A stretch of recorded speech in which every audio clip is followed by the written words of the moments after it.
Chers petits amis, Jean Rochefort va vous raconter l'histoire de Peter Pan, tirée du film de Walt Disney que vous pourrez suivre dans votre livre.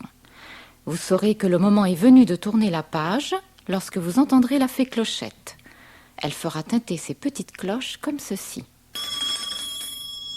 Et maintenant, commençons. Monsieur et Madame Darling ont 3 enfants. Michel, le plus petit des garçons, Jean et Wendy, la grande sœur.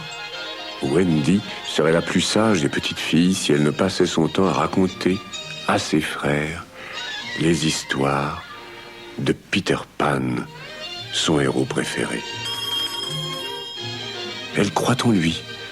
Et Peter Pan, comme tous les personnages de contes de fées, peuple l'esprit des enfants qu'il aime et leur rend visite dans leurs rêves. Wendy ne se trompe jamais sur les aventures de Peter Pan. Elle connaît parfaitement le capitaine Crochet et Monsieur Mouche et les enfants perdus, compagnons préférés de Peter, et la célèbre fée Clochette.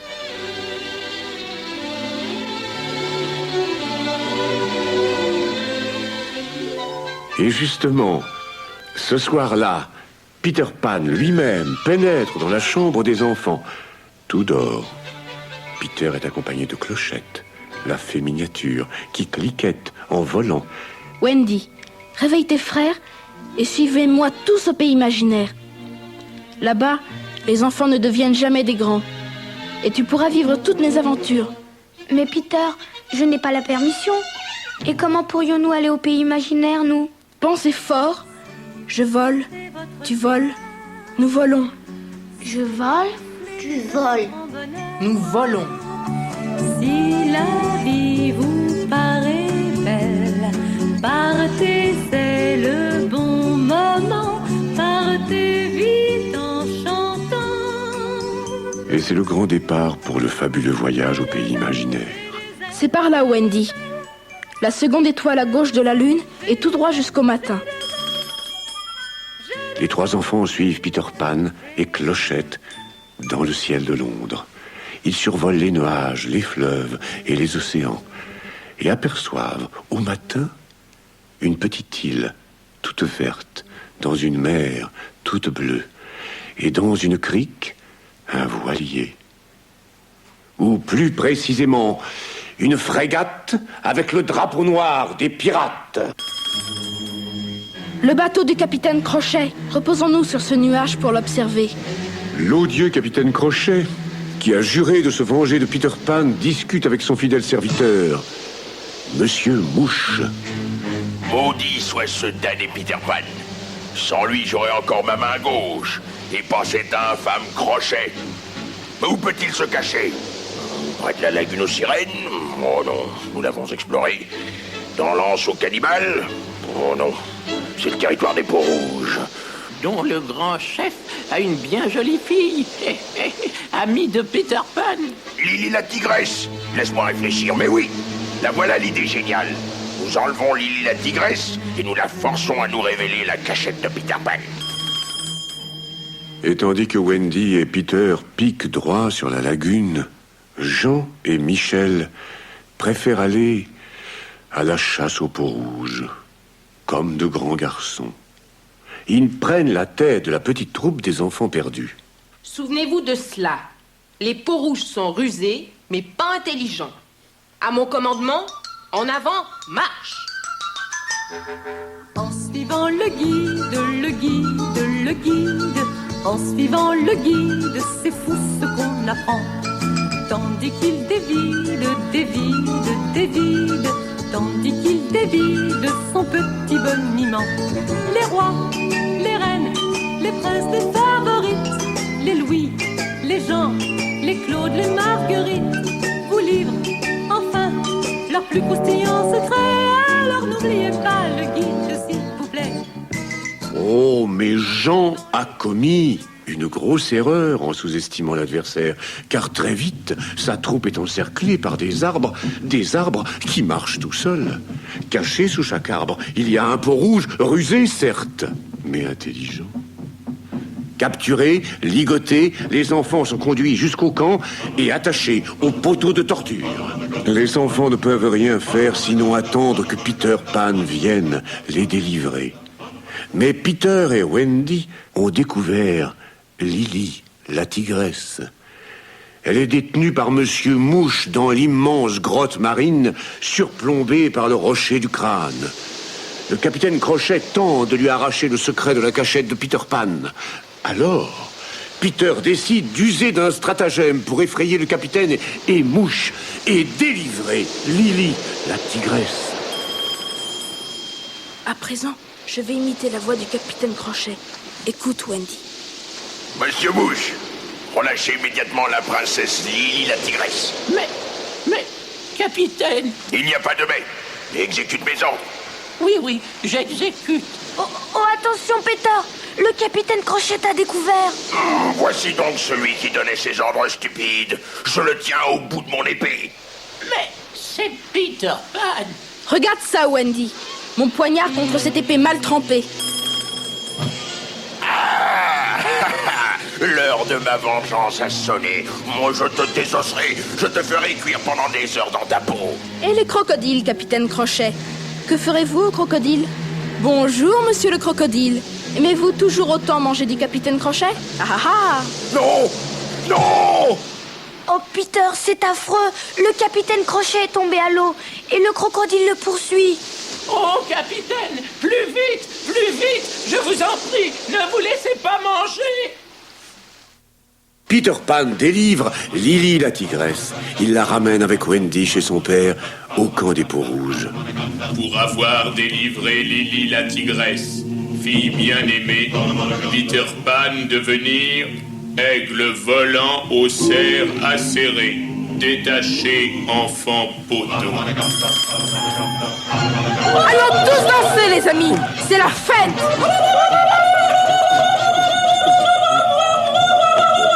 Pendant ce temps, le capitaine Crochet a pu regagner son bateau, sain et sauf. D'une voix mielleuse, il tente de convaincre Clochette, capturée par Monsieur Mouche et enfermée dans une petite lanterne. Chère petite fée Clochette, j'ai appris que Peter Pan vous préférez cette jeune Wendy. Cela me fait beaucoup de peine. Si. Oui, séchez vos larmes.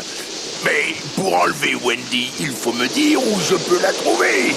Elle est certainement aux côtés de Peter Pan, non? Quoi? Que dites-vous?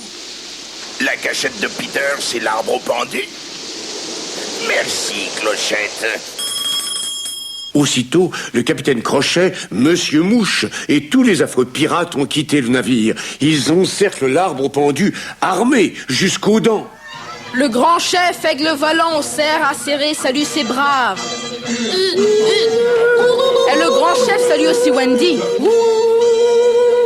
Oh, Jean-Michel, j'en ai assez de vous voir jouer aux Indiens. Je voudrais retourner à la maison, retrouver maman. Si vous partez maintenant, vous ne reviendrez jamais plus. Pensez-y, vous ne reverrez jamais plus le pays imaginaire. Vous allez devenir grand. Moi, je reste ici. Pour toujours. Retournons à la maison, Wendy. Oui, mes chéris, il est temps de partir. Adieu, Peter. Adieu tous.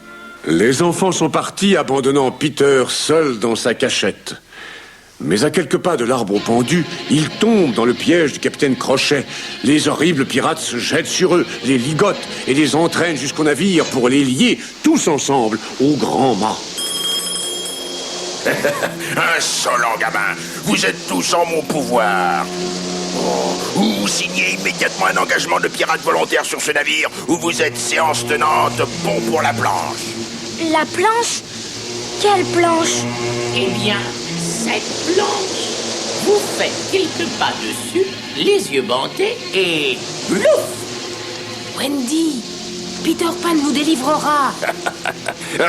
Oh, laissez-moi rire. Ah, Mouche, découvrez-leur ce merveilleux paquet cadeau. Eh bien, il y a marqué dessus « Pour Peter, avec toute l'affection de Wendy. Ne pas ouvrir avant 6 heures. » Et dedans, qu'y a-t-il dedans? Dedans? Oh, simplement une bombe. Épouvanté, Clochette est parti à tire d'aile pour avertir Peter Pan de ne pas ouvrir le paquet infernal déposé dans la caverne. Pendant ce temps, Wendy, qui a refusé de devenir pirate volontaire, s'avance sur la sinistre planche. Va-t-elle tomber dans le vide et servir de pâture aux requins? Non. La douce Wendy bascule, mais c'est dans les bras de Peter Pan, arrivé à temps pour la sauver. Il la dépose sur le pont du bateau et coupe les liens qui attachaient les enfants. À nous deux, Peter Pan. À nous deux, capitaine Crochet. Peter Pan et le capitaine Crochet se livrent à un duel sans merci. Regarde, vous êtes condamné à finir dans l'estomac du crocodile. En une seconde, Peter a bondi sur lui. Il arrache le drapeau noir à tête de mort et le jette sur la tête de Crochet. Crochet est aveuglé. Les enfants hurlent de joie. Pitié, pitié, ne me tue pas. Et tandis que les pirates abandonnent le navire, le crocodile, l'œil luisant, attend tranquillement le capitaine Crochet qui est en équilibre instable, tout au bout de la grand-vergue. Le crocodile s'impatiente. Dans sa crique, Monsieur Crocodile, sous son air bénin, n'est pas d'humeur facile, quoi qu'il paraisse.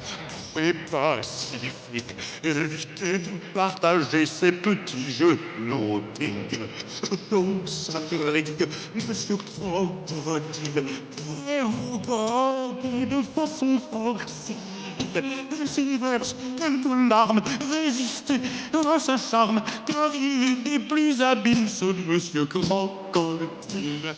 Le capitaine Crochet pousse un hurlement d'épouvante. Et plouf, il tombe droit dans la gueule ouverte du crocodile. Sera-t-il dévoré? L'histoire ne le dit pas. Mais revenons au navire, hein, où le capitaine Pan commande son nouvel équipage. Voulez-vous toujours retourner chez vous? Alors, tous au cabestan, levons l'ancre pour accompagner nos amis. Cap sur Londres! Le bateau doré s'élève au-dessus de la mer. L'île n'est plus qu'un tout petit point vert à l'horizon. Oh, Wendy, tu t'es endormie devant la fenêtre ouverte, ma chérie. Va vite te remettre au lit. Oh, maman, je crois que je suis prête à devenir grande, tu sais. Nous aussi, maman. Regardez par la fenêtre, le bateau de Peter Pan qui s'éloigne. Le bateau de Peter Pan? Mais c'est ma foi vrai.